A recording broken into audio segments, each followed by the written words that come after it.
First I would like to thank Chitra Madam on behalf of myself and my institute for giving me this opportunity. Again, thank you, Dr. Anaga, for this session. I think there is a very famous saying by Blaise Pascal. If I would have had a longer time, I would have written a shorter letter. That goes well with the retinal diseases also. Actually, because I have been asked to confine, I am not going to talk anything about the OCT or the Ingenuity which we have been using. I will be talking what the PGs have to know when they are just coming out of their residency. Next slide. Next slide. Yeah. So in case if you want to go for retina, if you want to diagnose and treat a disease of retina, first what you have to do is see the retina. How will you see the retina? There are so many ways of seeing retina, but we'll be discussing only two. The one is indirect ophthalmoscopy. The other one is slit lamp examination of the retina and how to document basically. Next slide. Yeah. So when we talk about retinoscopy, so we'll have to actually talk about what you call Charles Keepan, because he was the first one. We always have to thank the innovators, because without them, nothing is possible now. We might be operating with so many sophisticated systems. They are the one who gave us the basics. And it was Charles Keepan. In fact, he inaugurated our hospital way back in 1980.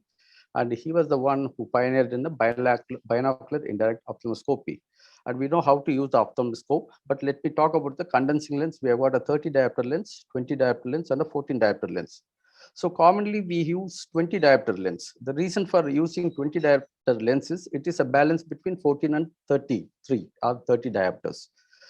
So what is special about these lenses? So the lesser the power, more the magnification. So how will you calculate the magnification factor? It is the power of the eye divided by the power of the condensing lens. That is 60 by 20 will give you 3 times the magnification. And if you are using a 14 diopter lens, you will be getting 4 times. Or if you are using 30 diopter, you will be getting a 2 times magnification. But why these many lenses? It has a role, because if you use a 14 diopter lens, the working distance is more than 7 centimeters. So a person with marfanoid features or a person with a long finger will be more comfortable with the 14 diopter lens. But with a person having a short stubby fingers, they can prefer to go for a 30 diopter lens. And not only that, I want to sweep the entire retina in a single field. Like in case of retinopathy of prematurity, I cannot take longer time to examine those babies. So I'll prefer to go for a 30 diopter, because in this, the power of the lens or the condensing lens is directly proportional to the field of the view you get. So when you are using a 30 diopter lens, you will get close to almost 60 degrees field, and it reduces with 20D. In fact, you should know how to use a scleral depressor. You should be very gentle. You should not press over. You just slide over the eyeball. So there are 3 types of condensing lenses. It can be biconvex or plano-convex or aspheric, but usually we go for the plano-convex. And the most important thing, when you're using the lens, there is always a white margin on one side, and you will not be having the margin on the other side. The reason I am saying is I have seen many people keeping the lens inverted actually. So it is the white margin on the rim that should be going towards the eye of the patient and not the otherwise. Actually, it's a very important thing, because if you do the other way, probably you will be seeing your own retina. The next thing is, once if you see the fundus, you will have to document it. So there are 2 charts. The one is Barham's chart, which we hardly use, which has got 2 rings. Just remember, a Barham's chart will have 2 rings, one representing the equator, the outer ring representing the ora serrata. But what we in our practice use is a chart called as Amsler's chart. In Amsler's chart, you will be having 3 lines basically. The one inside representing the equator, the one in the middle representing the ora, the outermost representing the pars plana, and it is a common chart for both right and left. Here we have printed separately for right and left, but it's a common chart. If the disc is on the left side, it's a left eye, and if the disc is on the right side, it's a right eye. Why we have to go for the charting? The reason is very simple. Charting is a way of communication. Not everybody is going to speak English, or not everybody is going to speak Hindi, or so this is a way of communication. So everything is represented in a pictorial way, so that a person who doesn't know the language, just by seeing the diagram, he can diagnose what the condition is, where the break is. You can find out, like in this, we have drawn the horseshoe tears. The most important thing is, again, this mistake I have seen among most of the people, even among the what do you call the fellows, the base of the horseshoe tear should always be towards the ora.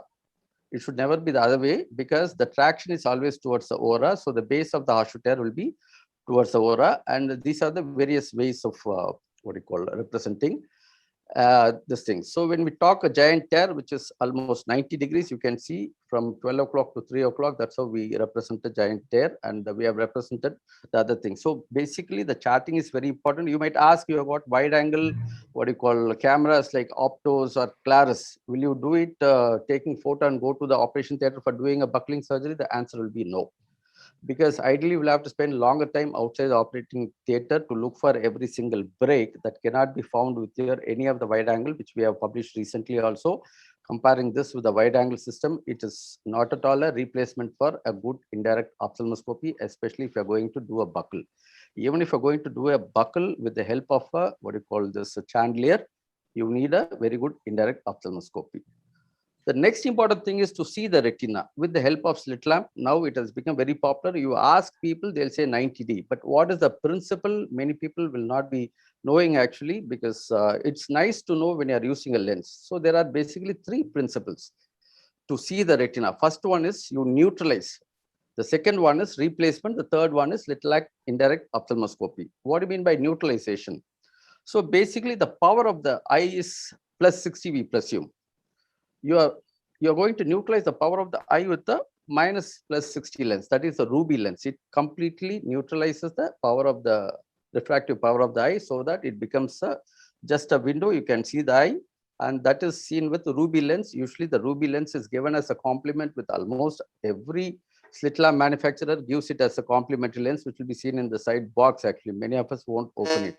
The second one is neutralizing the power of the cornea. So this can be done with the help of a Goldman single mirror or a three mirror. If you ask me which lens I prefer among all these things, I'll prefer a Goldman three mirror. The reason is very simple, because you've got three prisms and a central mirror.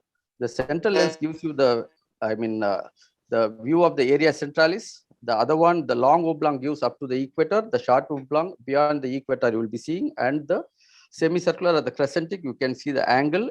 So why I'm saying I prefer this lens, it's not only for diagnosing, it is for even treating the eye also. I can do a PRP with this, I can do a laser trabeculoplasty with this, I can do a focal laser with this. So if you're going to invest, I prefer you invest in this. The third and the most important thing is, it's called as slit lamp indirect ophthalmoscopy. It is same as our indirect ophthalmoscopy, but the only thing is here your slit lamp is used as a light source. And the prototype for this Rodenstock pan-fundoscope lens, and most of our wide field lenses are using this principle. So you've got two types in this, either a contact lens or a non-contact lens. The contact lens is going to be your mainstar wide field, which we use for doing a PRP laser. The non-contact lenses are the one which we are using in the OPD, like a plus 90 diopter lens or a plus 78 diopter lens or a super wide field. So if you're going to do retina, or if you're going to do ophthalmology, the first thing is you will have to go for Sorry to interrupt, sir. Your time is up. Would you please submit in next 30 seconds? Yeah, okay, fine. Okay, fine. So next. So these are the basic things about knowing the laser. The next thing is the buckle surgery. So the basic thing is, why we talk first about the buckle is, when we talk about Gonin, many people are not knowing about Gonin, because this man in 1905, when a disease was treated as untreatable malignant condition, he found in 1911 that the hole is the cause for a retinal detachment, and it can be treated with the help of a, what do you call, by sealing the break. So it was a breakthrough. Unfortunately, this man's Nobel Prize was rejected for some political reason, which was apologized later. And even today, ICO gives a medal called Gonin's Medal once in 4 years to an eminent ophthalmologist. So the first thing we have to know when we're talking about retinal detachment is Gonin's principle. So what are the principles? Basically three. First, you localize the break, find all the breaks. Second thing is you seal the break. This can be done by chorioretinal adhesion, and usually we use cryo, or you can use a diathermy, or you can use a laser, and then you approximate the break by doing a scleral buckling, which relieves the vitreoretinal traction and closes the break. The reason why the scleral buckling is relevant even today is, like if you take a bypass surgery, like from 60s to 2010, if you see the mortality and the morbidity due to a CABG has come down drastically from the days it was done. But if you take in case of a simple rheumatogenious RD, the result between a buckling surgery, which was proposed almost 78 years ago, and what you do with a sophisticated instrument vitrectomy is almost similar. It's almost close to 90%. So buckling is not at all an outdated surgery. It's still a very relevant surgery, which people have to say. So as I have told earlier, if I would have had a longer time, I would have written a short letter. But so consolidating the entire retina in 10 minutes or 7 minutes next to impossibility. So at least I want to just drive these 3 points. First, you learn indirect ophthalmoscopy with the help of good lenses, preferably a 20 diopter lens, which is a compromise between all the 3 lenses. Have a 90 diopter or a super wide field lens for examination. And if you are going to do a procedure with it, go for a Goldman 3 mirror. So with that, I think I will conclude my talk. Thank you very much.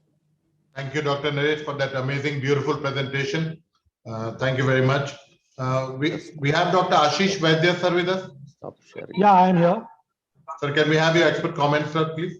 Yeah, I think what Dr. Naresh Babu said is absolutely correct. That the first thing in a retinal surgeon's, for any general ophthalmologist also, is to do a detailed retinal drawing. The way he has to do it is that he has to draw it on the chart with an indirect ophthalmoscopy lens, because he has to get used to that inverted image.